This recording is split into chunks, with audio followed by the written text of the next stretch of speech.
Get the knee up high, right? We want to be able to hold it. Now in this position, you can see that my foot is below the knee, all right, as I hold this position. My head is transferred back to where the weight is over the sole of the foot. You have to pick up your leg. Or, I don't care how you do it, but you have to get to this point. I picture do it like this, but it don't matter. You have to come to this stop. You have to stop. You have to stop. That's balance. I don't know where to begin, really, because I think ultimately, Pedro, the nuance of pitching deliveries is different for everybody. Look at you. You're skinny, not quite as tall. I'm tall and fat. There's big, there's skinny. You look at deliveries in this World Series. Clayton Kershaw's got an unusual delivery. Chris Sale is different. David Price, everybody. So stuff and delivery, it's not cookie cutter, right? What are some of the keys in deliveries that you look for that made you consistent? But quickly you realize, and once I say this, everybody will realize that everybody needs good balance. Okay. They need to feel comfortable on the rubber and somewhat have a quiet landing where they can feel comfortable to pick up the spot where they want to hit and actually have a good release point and a consistent one. Okay, so I heard balance. Yeah. To me, that's number one for you. Yes. Because you make reference to Quiet landing. Quiet landing. Yes, because you want to really hit your target. You don't want to be off in your location. And what was the last? And the last one was a consistent release point. All right, so let's get to this, because Yes. I want it. Everybody wants to know, right? Pedro Martinez, Hall of Famer. Yes. So what was your keys to a good, consistent balance? What did you do? Well, the first thing I had to do was make sure that I was on top of the rubber. I always kept my Dodger way, hooking the rubber. Did it matter where you stood on the rubber? There's some guys way left, right. It did for me because I had a lot of movement, even on a cross-seam fastball like this. Okay. Ball would tail. Come into the righty. Yeah, so you wanted to be on the first base side? No, I wanted to be in the middle. Okay. Because I could command what I would do. My bad tendency would be to open up. Okay. So when I open up, I wanted the ball to come back to the strike zone. Was there any kind of, like, some sort of rhythm test or? When I got here, I wanted to make sure that once I brought that leg up, I was in balance good enough to actually ride down, separate on time, and ride the slope. Was there a drill you did? I did. So was that it? I got a lot of balancing in the clubhouse. I would do a lot of balancing, go pick up the ball, do stuff like that. It's a great drill that you can do on flat ground, and then eventually you want to be able to do it on the balance beam. And this will ensure that your weight is on the ball of your foot and that you're keeping your weight back as you're leading out for the number 2 position. What I want you to do is just start with the jumping jack position, thumbs and index finger together, knee high. Now, I got the weight on the ball of the foot. As I start down to get into the number 2 position, I stop and then bring the foot back up without touching the ground. All right? That takes some practice to get used to the balance. It's up, number 2, back up. All right? You try that a couple of times, then do it on the beam. All right. And have this ability. Did it matter what you led with? Tree, standing tall and fall, or did you drive with your lower half? It's a combination. The first thing I wanted to do was give you my hips. Okay. The line, the stripe of my pants going forward. As we're leading out, in order to keep your weight back, and this is something that you'll do on the balance beam, and when you get on the mound, it's very important. So as you start to lead down, as the hands separate, it's a feeling of pulling back with the upper body. You lead out with the front hip, not with the shoulder. The hip goes down and out first before the shoulder moves at all. So you are leaning back slightly, keeping the head behind the belly button. All right, your belt buckle, your belly button, your nose is back here. So as you lead out, right, so that when you land in the high cock position, your nose is still in the center of your body. That will allow you to properly open the hips and generate the power with that explosion of the trunk and the hips. Then you explode when you hit.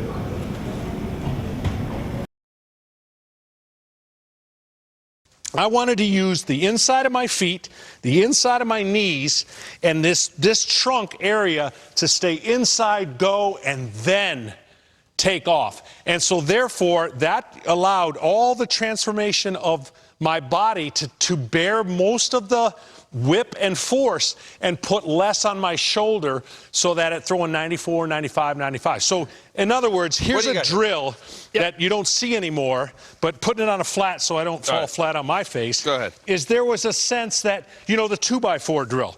So we kind of used this drill to stay on plane. Okay. Right? That was just one of those drills to keep you online with going to home plate. Because if you stay on plane and use the right muscles, To stay under control. I like you that. stay under control. All right, here's an early drill that you can use on the balance beam. Take 2 baseballs. I like to put one in the palm of my hand, and that requires that I put a little bit of tension, a little firmness into the hand and the glove, which will be important. We'll see in a minute. If I don't squeeze the ball, obviously it's just going to drop out. So one ball is kept in the palm, the other one will just hold as if we were pitching. Hands together, feet apart like we're in the stretch position.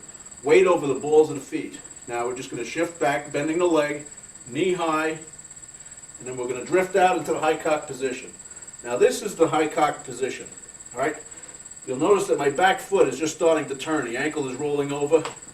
This is what's known as squishing the bug, all right? We'll get into that a little bit in a minute. So as I land, you'll notice that my nose should be above my belt or slightly behind it. The front foot is pointed at the right-handed batter's box. And everything, and then ride the slope of the mound and make sure that I landed in a 45 degree with my toes so that I could have the flexibility to bend that knee at the time I release the ball. When you step on the rubber, you want to be, if anything, kind of across a little bit in a 45 degree angle. Once you land, you come from here, you want to keep all this in line.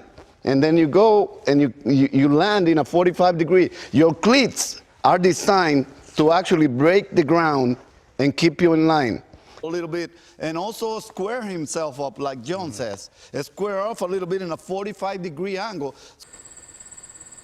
My front elbow is used as a sight towards home plate. If you were to draw a straight line or follow this beam, straight along the beam from my back elbow, my back shoulder, my front elbow and shoulder pointed directly straight towards the plate. Now some pitchers like to extend the arm out. That's why I think the ball is a good idea in the glove. What you do is you hold the glove palm down, the fingers are going towards the hitter, the thumb is down. In the high cock position with the glove out towards the hitter, you'll notice that my elbow is still even. Now let's turn the beam so it faces the camera. All right? As we come down, okay, you'll notice that my toe is pointed towards the right-handed batter's box. My elbow, front elbow, is used as a sight. There's a straight line right along this beam from my front elbow, my front shoulder, my back elbow, and you can see my fingers on top of the ball, thumb underneath, pointed towards the shortstop. If I was to bring the arm out towards the hitter, all right, palm down, thumb down, holding the ball, still gripping firm enough to hold on to it, you'll notice that my elbow is still used as a sight. All right? Again, that's why it's important, too, that we use the elbow as a sight. Our elbow is the sight between home plate, the front shoulder, the back elbow, and then the hand is on top of the ball facing the shortstop for right-handed pitchers. If you want to get the glove out, put a ball in the glove, practice getting into the high cock position, putting a little bit of tension on that glove to hold the ball in it. But again, the elbow, shoulder, should be perfectly in line with the imaginary line between home plate and second base. This is how to go. This is what you're throwing to the target. This is your eyeball, all right? Yeah, bullseye. Yeah, bullseye. right there. And that, right there. Right there. That's your bottom. That's your strong. And then with here, you try it. Now, right. When you do this, automatically, you're gonna fly up. Yeah. You're gonna fly up and it's gonna fly. Yeah. But for you stay close.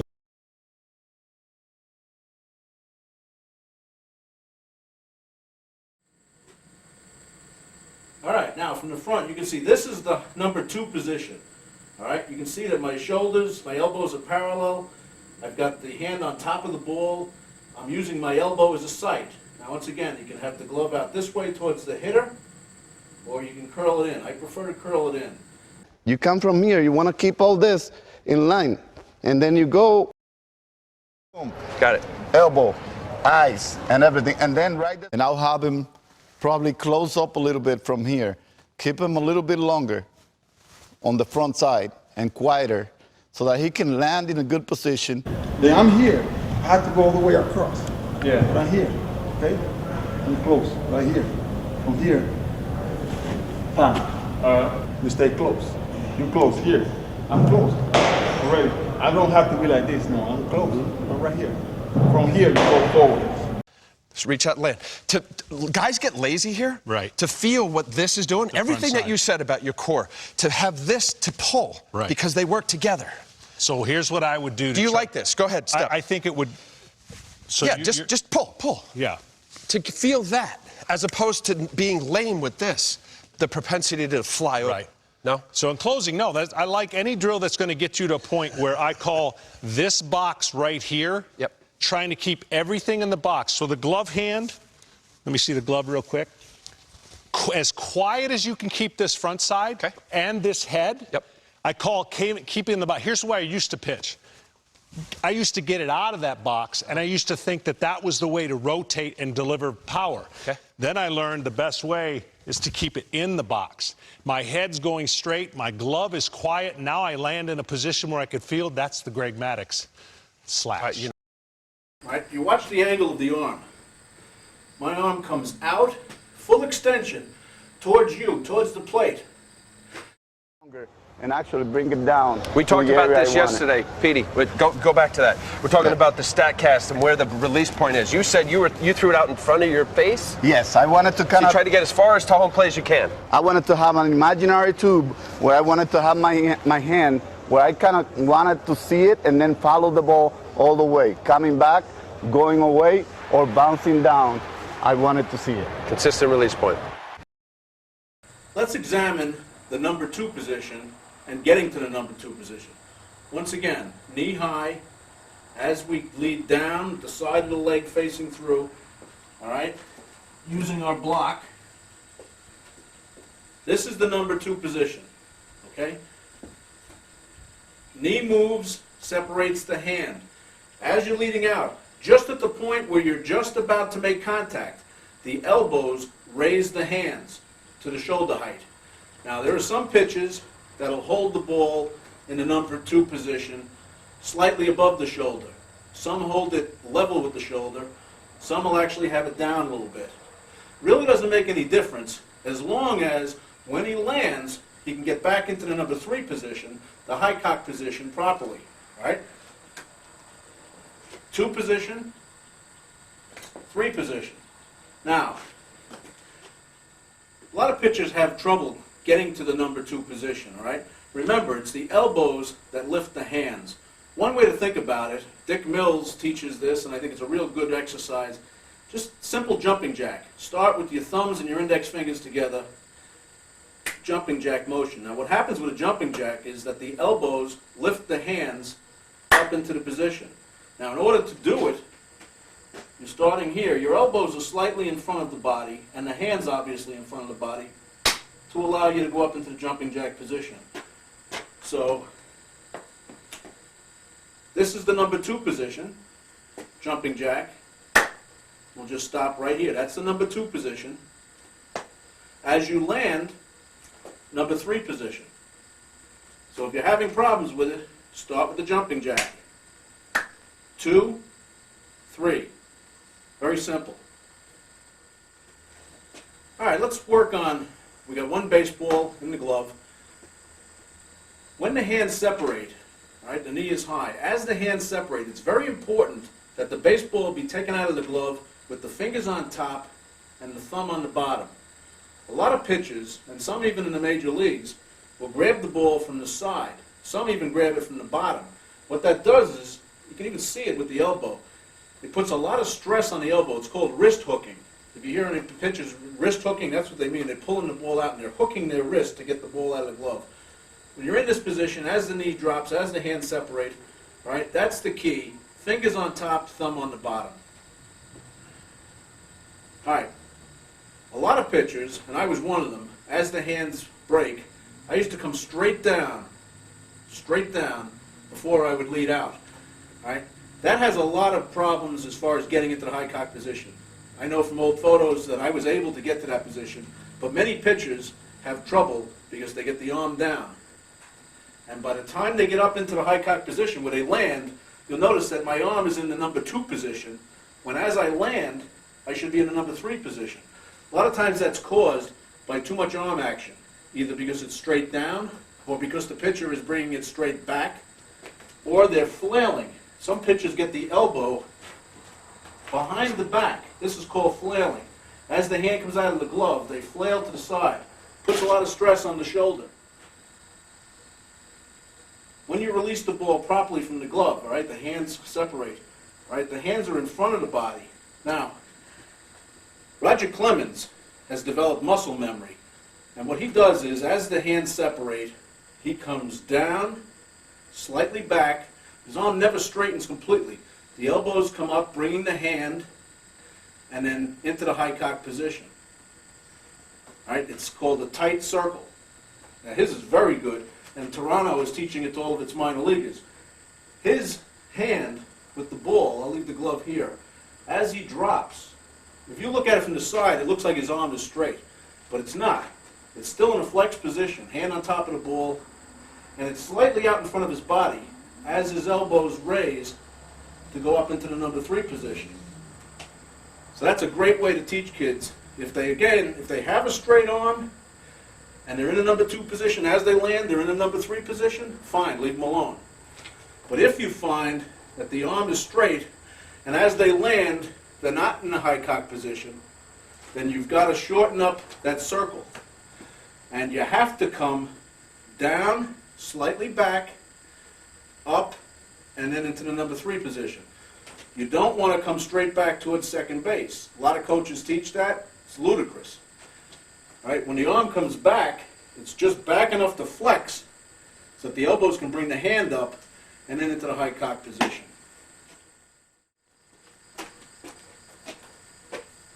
One thing we touched on earlier, and it's another reason that you want to make sure that you have a full circle of down, up, back, and then up into the 3 position, is that a lot of pitchers get to the high cock position too early.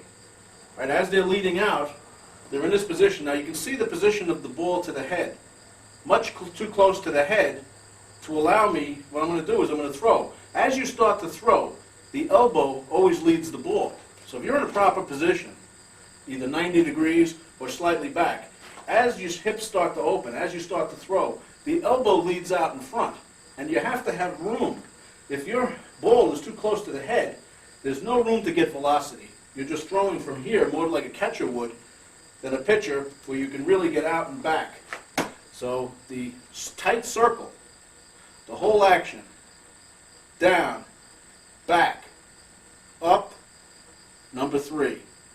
Work on that, you'll have no trouble at all. If you have to, go back to the jumping jacks, jumping jack motion, and get into the number 3 position.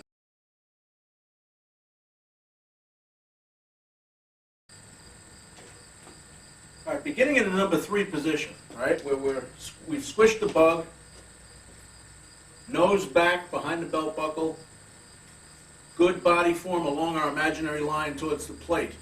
All right, as we start to release the hip, all right, as we start to throw, again, the elbow is going to come out. This hip is going to drive forward. If you learn nothing more on this tape, absolutely nothing in pitching happens until you're in this position, right? Nothing. Now, think about it. Relief pitchers come in, nobody on base, what do? They pitch from the stretch position. All right? If there was any truth to a windup providing velocity, then the relief pitchers would come in and throw from the windup. What happens is, if you're in the proper position, with your head back over your belt buckle, and you're in the number 3 position, at this point, all right, as the hips start to drive, this hip is going to close. This heavy trunk action, all right, it's a very violent explosion of the trunk closing, only occurs if you can pull the posting foot from the rubber. We were all taught to push off the rubber. That was one of my problems. By pushing off the rubber, you end up keeping all of your weight on your heel.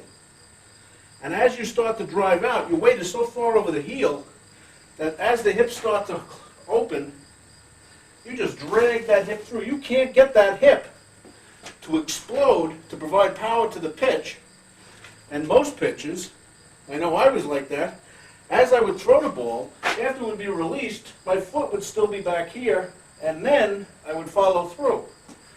What you want to do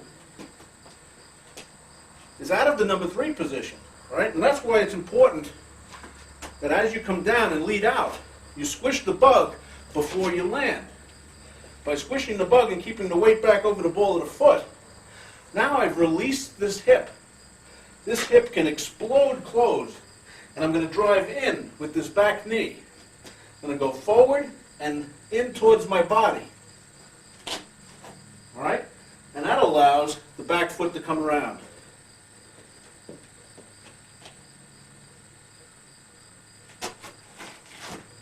Now you notice when I follow through, the sole of my foot points up towards the sky, and my toe points you, or the third base side. And that allows me to fall over the leg. One other thing you'll notice is that as I deliver the ball, after the ball is thrown, right, you watch the angle of the arm. My arm comes out, full extension, towards you, towards the plate. Then it starts to decelerate, and it should be brought all the way to the side of the body. In order to do that, I have to show a flat back. All right, what do we mean by a flat back? You'll hear coaches in Little League all the time, the ball's staying up, coach will be yelling, show him a flat back, show him a flat back. What they mean is that after the pitch is delivered, as the hand goes down, right, you'll see the back of my shoulder. You'll actually see the back. If I had a hip pocket, you can see that. All the way down. What that allows you to do is fully decelerate the arm. Takes all the stress off of the shoulder. This hand comes all the way back. The other thing I think it does is that it aids in getting this leg up behind. If you watch my back and then watch my leg, they move in unison. And I can really get that back foot up behind. That allows me to cross over. If you're in the number 3 position, this knee, as you start to explode the hips, you'll notice this hip, the knee rather, is frozen here. It doesn't drift in towards the hitter. As it's here, as you start to finish, the leg will straighten as you fall over it. But once you're out in this position here, that knee is set. Don't let it drift in towards the plate. A great drill for learning how to use a flat back or follow through in general is to get down in this position here. It's like the number 3 position. What we're going to do is, I've got my back foot, if you can see it, I'm squishing the bug. My left toe, lead toe, is pointed towards the right hand batter's box. My shoulders are still closed. My left hip, lead hip, is open slightly, just like if we were landing. Now I'm just going to follow through. My knee is locked. It's going to stay in this position. I'm going to come up and over to follow through. Try it again. All right, that's a great drill for practicing the flat back, getting all the way down, showing the back. And by the way, showing a flat back has absolutely nothing to do with getting the ball down. If you think about it, if a pitcher releases the ball up here, what does this have to do with getting the ball down? It really has nothing to do with it. But it is good to teach the flat back for the safety of the deceleration of the arm, saves the stress on the shoulder, it enables him to get his foot up into the right position. It helps follow through. It really is great to teach a flat back. Before we go on, we talked about the stride, and obviously when you're on the balance beam, your stride is going to be much shorter. When you're on flat ground, your stride is probably going to tend to be shorter than it would be on the mound when you're falling. But that's the importance of keeping the weight back. Right? You don't want to get up there on the mound after doing the balance beam drills and doing everything properly and then fall forward. What you want to do is get out to a comfortable stride, and it's approximately 90% of your height. What they say to do is, starting from the rubber, just draw out 5 steps and draw a line. Now, depends on your feet. If you're 5'7", you got size 12 feet, then you've got to maybe shorten that up. But that's approximately where you want to land. All right? Now again, I'm not on a mound, but I'm trying to keep the weight back. And I'm falling just a bit short of that line, which is fine, as long as the weight is back. As we're leading out, in order to keep your weight back, and this is something that you'll do on the balance beam, and when you get on the mound, it's very important. So as you start to lead down, as the hands separate, it's a feeling of pulling back with the upper body. You lead out with the front hip, not with the shoulder. The hip goes down and out first before the shoulder moves at all. So you are leaning back slightly, keeping the head behind the belly button. All right, your belt buckle, your belly button, your nose is back here. So as you lead out, right, so that when you land in the high cock position, your nose is still in the center of your body. That will allow you to properly open the hips and generate the power with that explosion of the trunk and the hips. All right, here's a great drill that you can do on flat ground, and then eventually you want to be able to do it on the balance beam. And this will ensure that your weight is on the ball of your foot and that you're keeping your weight back as you're leading out for the number 2 position. What I want you to do is just start with the jumping jack position, thumbs and index finger together, knee high. Now, I got the weight on the ball of the foot. As I start down to get into the number 2 position, I stop and then bring the foot back up without touching the ground. All right?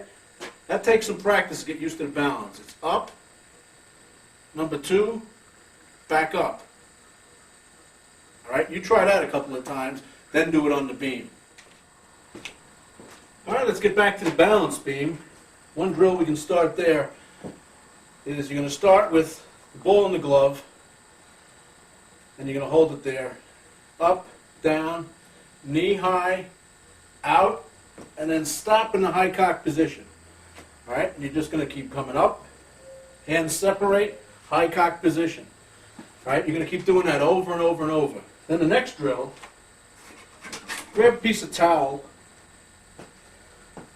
get out into the high cock position.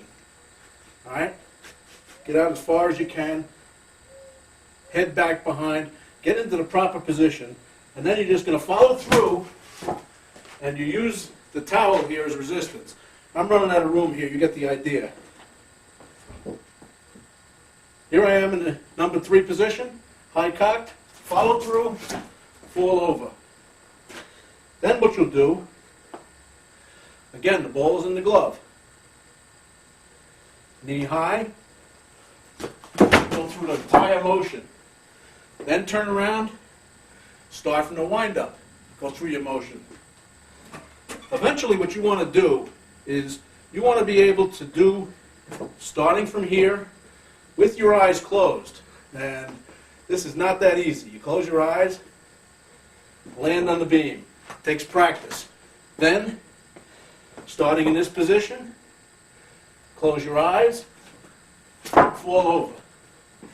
There are a lot of pitchers that have done this drill that can do their full wind-up position entirely with their eyes closed. You can imagine that if you can get your weight back, stay balanced, land on this beam in the proper position with your eyes closed, you've really mastered it. All right, let's quickly review what we've done so far.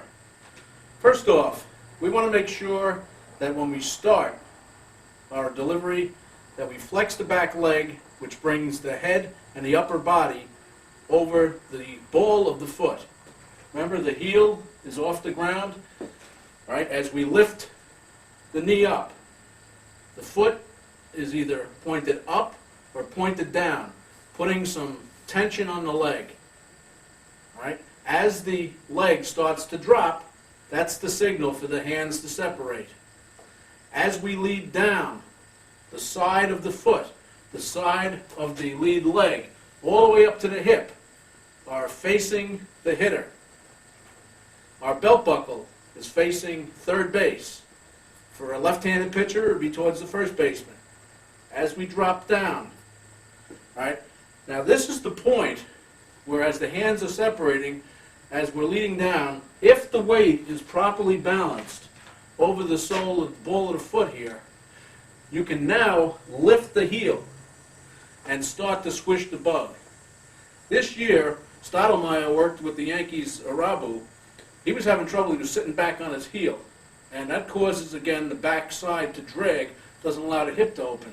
What they have him doing is actually going up onto the ball of his foot as he drops down. Now that allows you to get into this position. If you watch Mariano Rivera, you have a forehead VCR. Tape him from behind. What you'll see is, as he starts to lead out, he squishes that bug. He's in this position. As he releases the ball, his foot is already pulled away from the rubber. You can really watch the way his leg drives in.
All right, without the beam, let's try working on the form of the lead leg as it drops from the high knee position.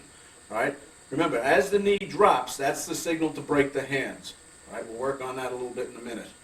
As the leg starts to drop, you'll notice that the side of my foot, the lead foot, the side of the leg, all the way up to the hip, are facing the hitter. All right? That's very important because it keeps the entire body closed. Again, that's the reason we have the ball in the glove. As the hands separate and we start out, we want to use that elbow as a sight. So the shoulders have to be straight along the imaginary line between second base and the plate. The front foot, the lead foot, comes out. We're showing the side of our foot to the hitter. All right? Now, let's imagine out of the high knee position, as I'm leading out, the hands are separated. Just before I land, all right, this is a position that's known as the number 2 position, all right? Both elbows are even with my shoulder, all right? I have not landed yet. Let's imagine here I got 2 inches. I'm standing on a wooden block here. As the foot lands, this front hip is going to open up a little bit. And that's going to allow the foot to land. You'll notice that my head stays back, my shoulders and my upper body stay closed, right along the imaginary line. All right, now from the front, you can see this is the number 2 position. All right, you can see that my shoulders, my elbows are parallel. I've got the hand on top of the ball. I'm using my elbow as a sight. Now, once again, you can have the glove out this way towards the hitter, or you can curl it in. I prefer to curl it in. All right. You can see that the upper body is completely closed. That's important. That's where the power is going to come from as we land. Now, after we leave the block, all right, and we hit the ground, as the foot lands, that's the signal, as the foot lands, to go from the number 2 position to the number 3 position, the high cock position. And that happens just as the front foot plants. All right, number 2 position, number 3 position. Now what happens in the number 3 position is the upper body stays closed, but the front hip, from the number 2 position, the front hip has to open slightly in order to let the foot land with the toe pointed towards the right-handed batter's box. So imagine now that I'm in the air in the number 2 position. As I land, I open up slightly with the hip. Number 3 position, you'll notice the back foot squishing the bug. Let's follow this motion right along the beam. Should make it a little clearer.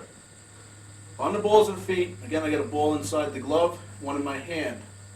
All right, knee high. As we start to lead out, all right, my toe is pointed towards the right-handed batter's box, and I've slightly opened up my left hip. But my shoulders are still on line. Now, one other thing you should notice is that my head is over my knee.